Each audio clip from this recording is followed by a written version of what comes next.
প্রথম দেখায় ভালোবাসা বলতে যা বোঝায়, ল্যাভার্নি আমার কাছে সেরকমই একটা। সৌদি আরবিয়ার এই পারফিউম হাউসটা 2021 সালে স্টাবলিশড হয় এবং 2024 পর্যন্ত তারা বেশ অনেকগুলো পারফিউম রিলিজ করে। আমি তাদের এই লাডোর বাখুর ক্লাসিক যে পারফিউমটা, সেটা প্রথম স্মেলেই প্রেমে পড়ে যাই। অসাধারণ একটা পারফিউম, যেটা সারা বছর ব্যবহার করা যাবে ডে এবং নাইটে। দুর্দান্ত পারফরমেন্স, দুর্দান্ত প্রজেকশন এবং আমার দেখা ওয়ান অফ দ্য বেস্ট সিয়াজ এই পারফিউমটাতে।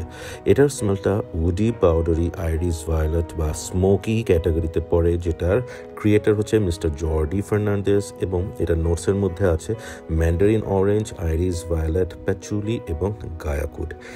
10-এ 10 দেওয়ার মতো এই পারফিউমটা আমার নতুন সিগনেচার পারফিউম। 200 ml এই বোতলটা সত্যি অসাধারণ। Presentation, performance, I love it.